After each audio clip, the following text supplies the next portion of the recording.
Hi hello నమస్తే, welcome to my channel. ఎలా ఉన్నారు? అందరూ బాగున్నారా? ఈరోజు మీతో ఒక మంచి విషయాన్ని షేర్ చేసుకుందామని మీ ముందుకు వచ్చేసానండి.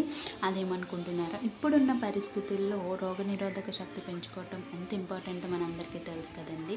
అలాగే నేను చెప్పబోయే హోమ్ రెమెడీతో మనకి ఇంకా ఎన్నో ఉపయోగాలు ఉన్నాయన్నమాట.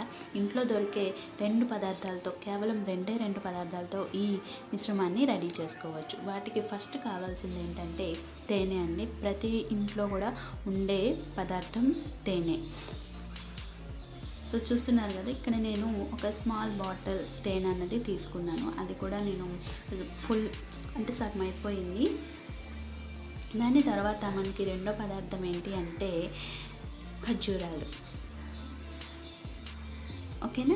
ఈ రెండు పదార్థాలతో ఇప్పుడు మనం ఆ మిశ్రమాన్ని ఎలా తయారు చేయాలో చూద్దాం. ఇక్కడైనా నేను తీసుకున్న తేనె క్వాంటిటీ తక్కువ ఉంది కాబట్టి నాకు కావాల్సిన కొన్ని ఖర్జూరాలని తీసుకొని మిగతాది నేను ప్యాక్ చేసేస్తున్నాను.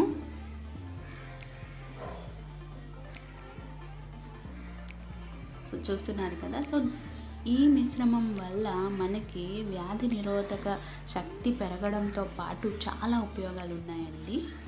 సో మనకి ఎన్ని ఖర్జూరాలు అయితే కావాలో అన్ని ఖర్జూరాలు తీసి నేను మళ్ళీ సీల్ చేసేసుకుంటున్నాను. సో మనం తీసుకున్న ఖర్జూరాలని చిన్న చిన్న పీసెస్గా మనం ఇప్పుడు కట్ చేసుకోవాలి.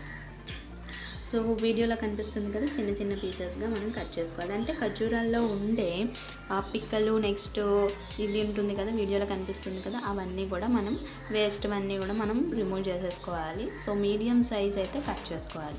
సో ఇక్కడ మనం ఈ మిశ్రమాన్ని స్టోర్ చేయడానికి మనం గాజు కంటైనర్నే యూజ్ చేయటం మంచిది అండి. ప్లాస్టిక్ని మాత్రం యూజ్ చేయొద్దు. నేను ఇక్కడ ఏంటంటే తక్కువ తేనెని యూజ్ చేస్తున్నాను కాబట్టి తేనె బాటిల్లోనే నేను మొత్తం ఈ ఖర్జూర ముక్కల్ని అయితే వేసేస్తున్నాను. సో ఈ మిశ్రమాన్ని తీసుకోవటం వల్ల అయితే చాలా చాలా ఉపయోగాలు ఉన్నాయండి. ఫస్ట్ మనం దీన్ని ఇందులో వేసేసుకోవాలి, తేనెలో వేసుకోవాలి. అసలు ఎంత తేనె తీసుకోవాలి అంటే మనం తీసుకున్న ఖర్జూర ముక్కలు ఏవైతే ఉన్నాయో తేనెలో మునగాలండి. మనం తీసుకున్న పీసెస్ అన్నీ కూడా తేనెలో మునగాలి. అంతవరకు కూడా మనం తేనె క్వాంటిటీ తీసుకోవాలి. ఇది కలిపిన తర్వాత అంటే తేనెలో మొత్తం కలిపి 24 గంటలు ఈ ఖర్జూర ముక్కలు తేనెలో నానాలి. నానిన తర్వాత మనం నెక్స్ట్ డే నుంచి మనం యూజ్ చేసేసుకోవచ్చు. ఓకేనా? దీన్ని రోజులో ఎప్పుడైనా మనం తీసుకోవచ్చండి. రోజుకి 1 స్పూన్ మాత్రమే తీసుకోవాలి. ఓకేనా? సో దీనివల్ల చాలా ఉపయోగాలు ఉన్నాయని చెప్పాను కదా. ఈ తేనె ఖర్జూర మిశ్రమంలో కాల్షియం, ఐరన్ అన్నది చాలా ఎక్కువ ఉంటుందండి. ఈ కాల్షియం, ఐరన్ ఎక్కువ ఉండటం వల్ల మనకి ఆటోమేటిక్గా మన ఎముకలు బలంగా తయారవుతాయి. అలాగే రక్తహీనత కూడా తగ్గుతుంది. నెక్స్ట్ మోస్ట్ ఇంపార్టెంట్ ఏంటి అంటే చక్కెర వ్యాధితో ఎవరైతే బాధపడుతున్నారో వాళ్ళు ఈ మిశ్రమాన్ని రోజుకు 1 స్పూన్ తీసుకోవటం వల్ల చక్కెర వ్యాధిని అదుపులోకి తీసుకురావచ్చు. ఒత్తిడికి దూరం అవ్వాలన్నా ఈ మిశ్రమాన్ని తీసుకుంటే మంచి ఫలితం అయితే ఉంటుందండి.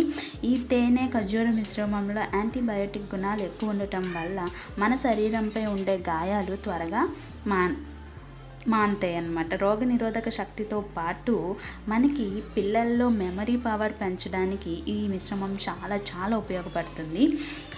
నిద్రలేమితో బాధపడుతున్నా కూడా ఈ మిశ్రమం తీసుకుంటే చాలా చాలా ఉపయోగం అయితే ఉంటుంది.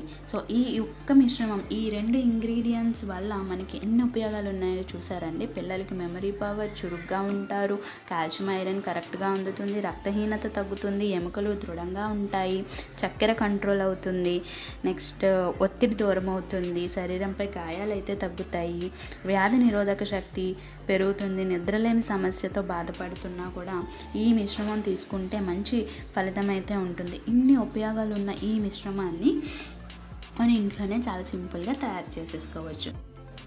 ఈ వీడియో కనుక నచ్చినట్టయితే లైక్ చేయండి, షేర్ చేయండి. అలాగే మన ఛానల్ని ఫస్ట్ టైం కనుక చూస్తున్నట్టయితే సబ్స్క్రైబ్ చేసుకోండి. Thank you for watching.